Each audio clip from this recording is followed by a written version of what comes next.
ఏంటి మళ్ళీ ఇన్స్టాగ్రామ్ వచ్చిందని చూస్తున్నారు. అసలు ఏం జరిగిందంటే మదనపల్లి 7 ఏళ్ళ అమ్మాయిది అది అప్లోడ్ చేసి పడుకునేసరికి చిన్న అమ్మాయి కదా ఐడి ప్రూఫ్ అడిగిందనమాట. నేను ఇన్స్టాగ్రామ్ క్రియేట్ చేసేటప్పుడు ఈ పాస్పోర్ట్తో చేశాను. దీని తర్వాత ఈ పాస్పోర్ట్ వచ్చింది, తర్వాత ఈ పాస్పోర్ట్ వచ్చింది. నేను మర్చిపోయి నిద్రమత్తులో ఈ పాస్పోర్ట్ అప్లోడ్ చేశాను. అప్లోడ్ చేస్తే ఐడి డస్ నాట్ మ్యాచ్ అంటది.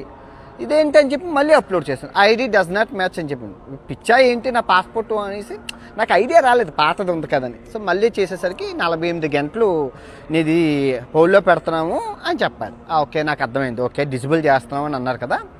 అయితే చిన్న సరదాగా ఒక గేమ్ ఆడదాం అసలు ఎలా ఉంటుంది అని చెప్పి నాది పోయిందని నాటకాలు. ఏమండి నేను మరీ మీరు ఇంత చాలా దారుణంగా ఉన్నారండి. అన్ని టీవీ ఛానళ్ళు మీకు చేతులు ఎత్తి దండం పెడతానని నేను ఒక హిందువునండి. నేను హిందువుని. ఫస్ట్ ఆఫ్ ఆల్ వినాయకుని పట్టుకొని చెప్తాను, నేను ఒక హిందువుని. నేను ఏ పాపం చేయలేదు, దేవుడి మీద ఒట్టేసి చెప్తాను. నేను ఏ పాపం పుట్టెరిగి ఒక చీమకి కూర హాని చేయలేదు.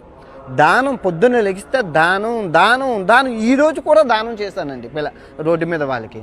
నేను ఎవరికి అన్యాయం చేయలేదు. 80 లక్షల రూపాయలు ఈ దేవుడు చేతితో ఇచ్చాను. మీరు 80 లక్షల ప్రూఫ్ కావాలంటే చూపిస్తాను. నేను ఒక్కొక్క వీడియో చేస్తాను, ఎవరెవరికి ఇచ్చాను ఏంటనేది మీరు చూద్దరు.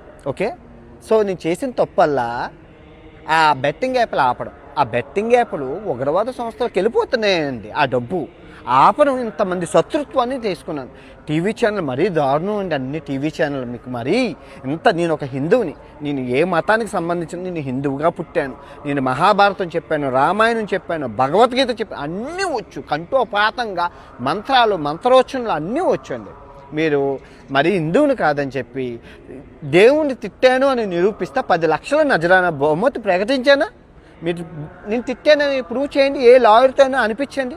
మాట దొర్లింది, మాట దొరలదా చెప్పే క్రమంలో ఎవరికి చెప్పే క్రమంలో మాట దొరలదా? మరీ దారుణం అండి.